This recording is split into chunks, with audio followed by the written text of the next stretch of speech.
Hola, and welcome back to Adiós Guapo. This is a podcast created by beautiful, bold, and bilingual women who are all about embracing our bicultural lives. I'm Lisette.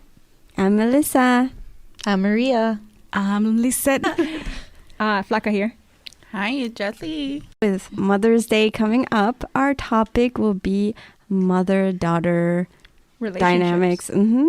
I am a mom. We all have a mom. We all have a mom. I have a mom. And I am two a mom. out of the four here don't have any kids. But, I mean, we can talk about our experience with our own mom. Mm-hmm. So, Well, I have a dog. You're That's my son. Yes. I know how special dogs are because I love my dog and that's my baby. well, then I guess it's just me. I have no one. Oh, damn. Me, so like I said, I have a 5-year-old Pomeranian. His name is Teo. Oh my God, I remember when you got him. He was such a little rat. Oh. 5 years already? I cannot Crazy. believe it. That's A crazy. pandemic, baby. I know. Aw. I have 2 children, and I love them both so much. They are very different, but I love them both so much. I have 2 children, a son and a daughter, and I also have a doggy that will be 3 in June, and that's my baby too, Luna. Luna. And like I said, I have no kids, but I do have nieces and nephews. And I have 1 kid, a female, my daughter, my pride and joy, and my only heiress. And I do have 3 cats, Socks, Ash, and Zoe. They're 8, 7, and 6. So Oh my gosh, I'm a crazy Socks. cat lady. So That's why you're join your team. You're rocking the Yeah. cat eye look. yeah. I'm gonna join your team with that. I'm thinking about getting Another one. Well, I have 3 kids. I have 2 boys and 1 girl, and I have also a cat. Her name is Nala, and she is 9 months old. So I'm thinking about getting her a Simba. I'll be looking at her. I'm like, I think you need Simba. And she'd be like looking at me. Porque se llama ¿cómo? Nala. Like Nala. the Lion King. Like the Lion King movie. And then I'll be looking at her, and I'm like, but who's gonna get me Mufasa? Te echa ojitos. Te echa ojitos. Yeah. She is something else. When she does something bad, and she knows she did something bad, the moment that I get there, she's laying down. Yeah, like They know. Like Nothing she didn't do I don't know if anything. you can see it, but that's the eyes que me da ella. No sé si se ve, pero Little el puppy ojito. eyes. El ojito. the side eye, like She's like, I mean, yeah, I'll be like looking at her. I'm like, just because you think you're laying down, I'm not gonna scream at you.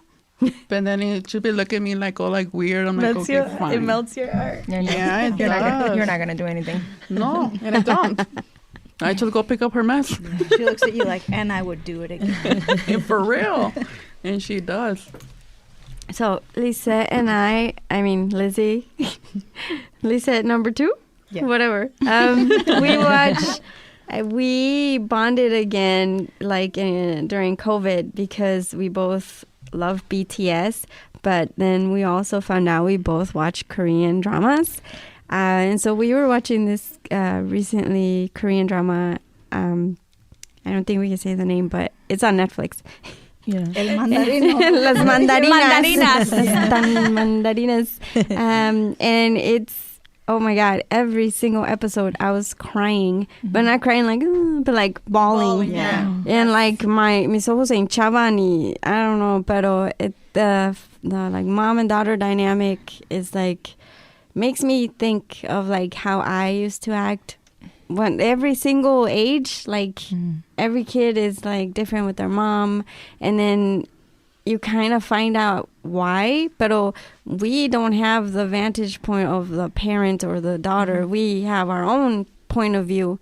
So watching that novela was kind of like eye-opening, because then I was like feeling regret, feeling like mad, angry, and like for all the things I blamed my parents for that they really had no control over, and they were doing the best they could. Right. I'm about to cry, but so next. I'm crying too. Oh my God. I also started watching that novela because Woo-hoo. Melissa recommended it, or Meli recommended it. It's It is very sad. I'm watching it with my daughter, and she says, "Mom, yesterday we were gonna watch it." I said, "Are we gonna watch it?"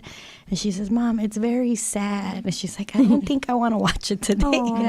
So I was like, "It's okay, it's okay." I was like, "We could take our time with it." But for me, what it made me see was how not. I mean, I'm present with my children, but how work can kind of take over sometimes, and I'm like there, but I'm not there because I work from home a lot of the time. So that made me open my eyes to that and say like, oh wow. And obviously the mom and daughter relationship, it made me see me and my daughter, but then also me and my mom, because my mom was always working too.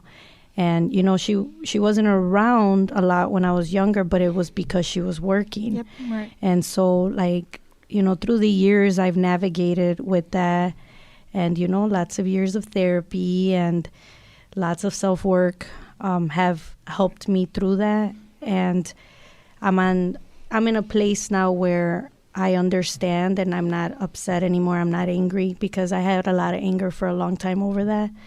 But I'm on the other side, and I understand. And now that I have my children, I completely understand all the sacrifices and everything they did for me and my brothers and sisters. So, yeah, that show is deep. It is. It is.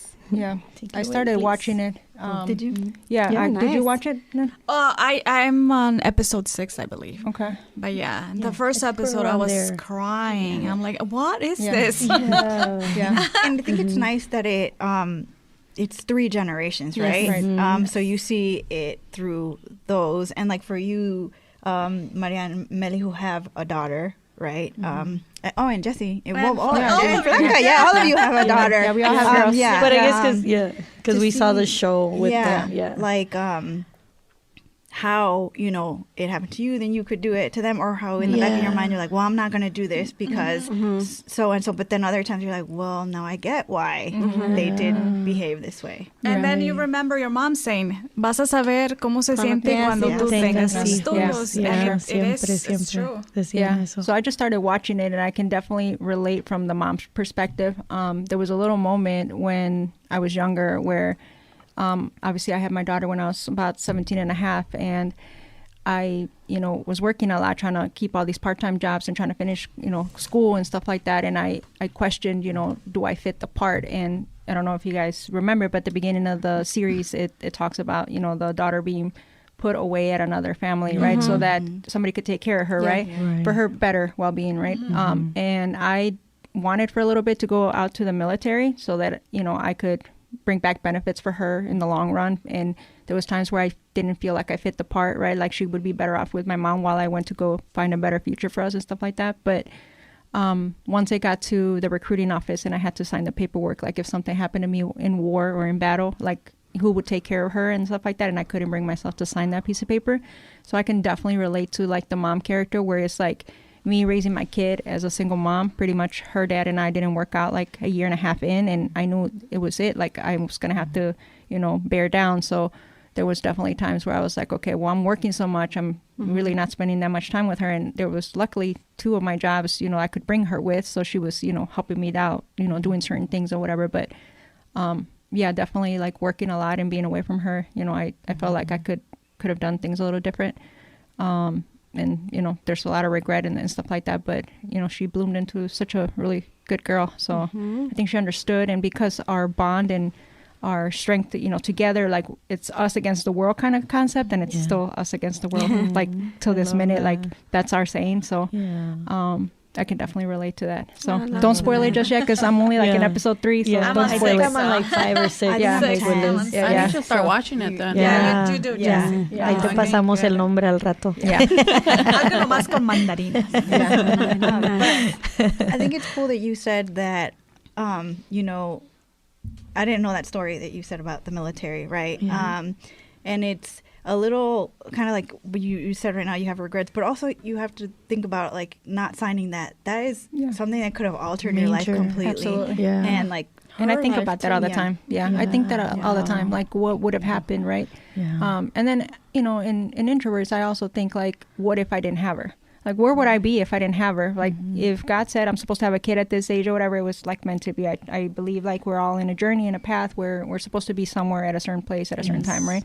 So, 9 times out of 10, she'll ask me like, where do you think you would be if you didn't have me? I'm like, I'll probably be in jail because this attitude over here is off the chain. But feisty. Yeah, but I mean, we turned out okay. So, against all odds. So Sí. I'm very proud of that for sure. Y lo triste es que crecen tan rápido que like you feel guilty that like, oh my God, I missed this What or did I I missed do? that. Yeah, and I I didn't do didn't get a this. chance to see this. Yeah. And I didn't for do sure. enough of this. Mhm. Yeah, it's I just could have done better with always that, the for sure. struggle with that, Yeah. for sure.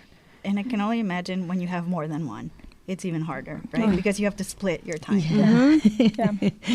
Yeah, it's a lot. Well, my story is pretty different from all of you guys. I was raised with my mom and dad. They're still together, thank God, and I pray for them every day. But it's been going to 11 years. I haven't spoken to them.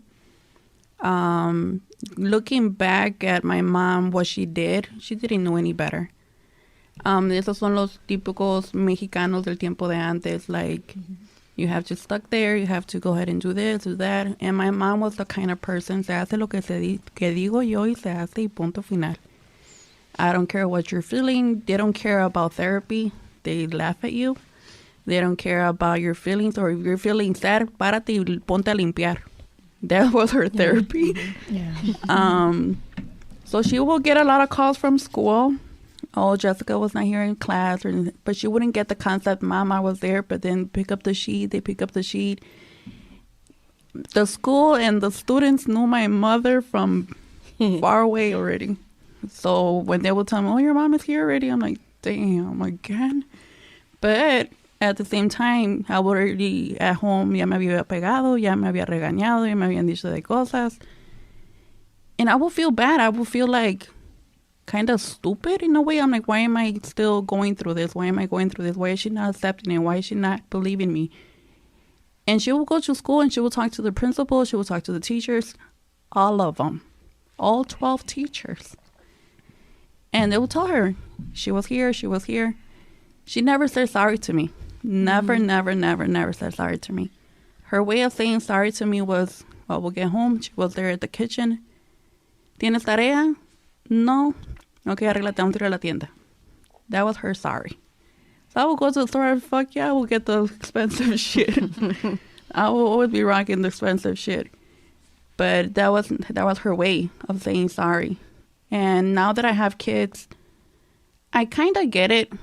I went through it. Now if my kids try to do something to me or try to lie to me, I'm like, hey, I already went to high school. I know what's up.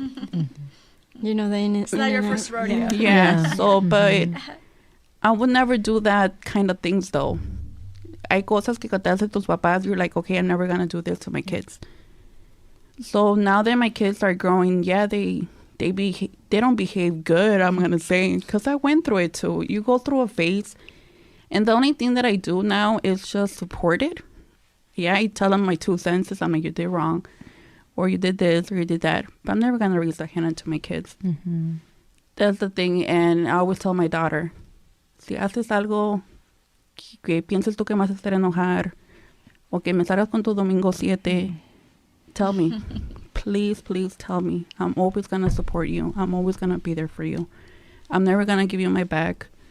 So every time that I see her and she looks at me, I always tell her, remember, yes, Mom, I know. Always. I'm like, just know that I'm always going to be here for you. And I think it's more with the daughters than the guys. Porque estos hijos de la chingada, Mom, me miran y boom, bye. Quiero esto. I'm like, damn, you think I'm a bank. But with my daughter, it's different. I see her really vulnerable. I see her really... But she's younger too. Yeah, 13. And la miro muy sincera. No sé si porque sea mi hija, pero la miro muy niña todavía. She still plays with dolls. She still plays that. with her. Yeah. With her, I don't know. There's a game, Roblox. ¿Cómo se llama? Oh, yeah. Roblox. It's just like, oh, Mom, look at this. Look at that. Look my at daughter my plays that new too. thing. I'm like, I still see her like little niñita. Yeah. Todavía quiere stuffed animals, mi niña. Yeah. She's Todos 11. the round things. See those Squishmallows. I don't even know their names. Squishmallows. No, this one came out new. The Easter ones are coming out. And Yeah. I think that's awesome though that she still has like that innocence. 'Cause I think right now little kids are growing up, especially girls, so fast, and it's like slow down. You'll have time for all of that. Like you don't need to be dating at 11. Yeah, but looking back, I don't have nothing against my parents. They did what they did. They did their best they could. No hay ningún libro que te pueda decir exactamente cómo ser un papá perfecto. No hay ningún libro como pueda enseñarte a ti cómo ser lo mejor. So I think it's life. Yeah, I need to accept it. Like Maria said, I went through therapy quite a while to accept it that they didn't know best. And I get it. I do mistakes also with my kids, but I try not to do the same ones as well. I don't have nothing against them. My ex-partner once told me, because I do suffer that I'm not with them. It hurts me more in the Mother's Day or her birthday or little things like that. And there was one time that I was crying, and I always try to cry like in silent. So nobody like be looking at me like, why are you crying? Or to question me. I don't like it. And there was this time that he looked at me. He's like, "Oh, día de mañana que se muera, no te quiero ya llorando, que esto y el otro." And I looked back and I told them, I'm like, you know what? Of course I'm going to cry. They're my parents. Pero la diferencia es que mi conciencia está limpia. Está tranquila. Yo sé que no hice nada malo. And I'm still waiting for them to go ahead and put their pride aside in a way to look for me, because I got tired of so many years me the one asking for forgiveness when it was not my fault. And I think getting to a point, it's pretty sad. I know probably a lot of people are gonna rely to me or be like, "Oh my God, deja tu orgullo." It's not orgullo. I know that it's not, because I know if the day they will come to me, I will go ahead and openly arms accept it. But mi conciencia, mi tranquilidad está limpia. Yo sé que no hice nada. Yo sé que no somos perfectos. But I just got tired. Tired of years and years of saying sorry and sorry for not being my fault. Yeah. So you just get to that point, you're like, nobody's going to understand it. It's so easy for another person to judge or to point at you. But I just got tired. And I'm like, you know what? I think this is the best. And it's pretty sad, because the moment that I decided, you know what, this is it, I started being happy. Yeah. And it's like you had to do that for yourself, right? And like set that boundary, like enough is enough. I have to put myself first. I know it's sad. I hate it when I say it, but I was happy. Yep. Tranquilidad, you felt? Yes. Peace. It's pretty fucked up, but yes, I did. Yeah. ¿Cómo es de que we're the generation that's trying to break those cycles, the generational cycles. Trauma. Definitely. I guess for me, I mean, I don't have human children, right? So I don't really have anything to relate in terms of that. In terms of my parents, I think my parents, they have very different parenting styles between my mom and my dad. My dad continues to be very much like a provider, not really emotional, and my mom is a little bit more both. She definitely is the emotional, but also to provider. And I think being the first generation oldest daughter, there's so much around that. It's tough. I think and then it becomes this thing where it's like, oh, well, you're so good at it, so do this. And I'm like, but why does it always have to be me? Yeah, it just feels like, I'm like, oh my God, can someone else, like, I just want one day for somebody to, like, I'll do it. Step in, right? Yeah, exactly. Like some help. And because it's true. It's so true what you're saying, because I think the first child of the Mexican parents is the one who takes the most. Yeah. Yeah. I can relate to you. I'm pretty sure. I can relate. Yeah. I'm the oldest as well.